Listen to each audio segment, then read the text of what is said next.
অবৈধভাবে জ্বালানি তেল মজুতের বিরুদ্ধে দেশজুড়ে অভিযান চলছে পুরোদমে। ৩০ মার্চ শুধু একদিন সারা দেশে অভিযান চালিয়ে ৮৭,৭০০ লিটার জ্বালানি উদ্ধার করা হয়েছে। সব মিলিয়ে এখন পর্যন্ত ২,৯৬,৩০৫ লিটার জ্বালানি তেল উদ্ধার করা হয়েছে।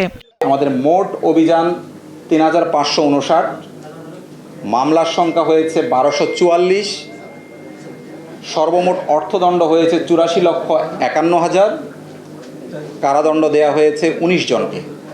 জ্বালানি তেলের বিদ্যমান পরিস্থিতি নিয়ে মঙ্গলবার দুপুরে সচিবালয়ে সংবাদ সম্মেলনে এ সকল তথ্য তুলে ধরা হয়।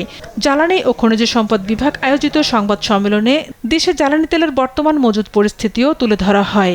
সেখানে বলা হয় ৩১ মার্চ পর্যন্ত ডিজেল আছে ১,২৮,৯৩৯ মেট্রিক টন, ৭,৯৪০ মেট্রিক টন আছে অকটেন এবং ১১,৪৩১ মেট্রিক টন পেট্রোল মজুদ আছে। জেট ফুয়েলের মজুদ আছে ৪৪,০০০ মেট্রিক টনেরও বেশি। জ্বালানি ও খনিজ সম্পদ বিভাগের যুগ্ম সচিব মনির হোসেন চৌধুরী বলেন, দেশের জ্বালানি তেলের বর্তমান মজুদ পরিস্থিতি স্থিতিশীল।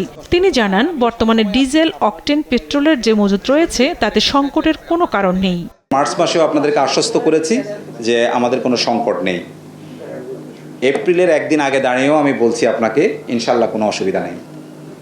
I think it's clear. Fuel কার্ডের অ্যাপ প্রস্তুত করা হচ্ছে বলেও জানান তিনি। এপ্রিলের প্রথম সপ্তাহের মধ্যে পরীক্ষামূলকভাবে এটি চালু হবে। আমরা অলরেডি একটা অ্যাপস ডেভেলপ করছি। এটা আমরা হয়তো সপ্তাহখানেকের মধ্যে ২-১টা জায়গায় আমরা টেস্ট কেস হিসেবে চালু করব। আর ডিস্ট্রিক্ট অ্যাডমিনিস্ট্রেশন আমি গতকাল বলেছি যে তারা তাদের মতো করে একটা ম্যানুয়াল পদ্ধতিতে চালু করেছে কেউ কেউ। এদিকে যুদ্ধ পরিস্থিতিতে জরুরি চাহিদা পূরণে ১ লাখ টন অপরিশোধিত তেল কেনারও সিদ্ধান্ত নিয়েছে সরকার। সরকারি ক্রয় সংক্রান্ত মন্ত্রিসভা কমিটিতে এর অনুমোদন দেয়া হয়। পাশাপাশি ১,৬০,০০০ টন ডিজেলও কেনা হবে। ঝর্ণা রায়, দেশ টিভি, ঢাকা।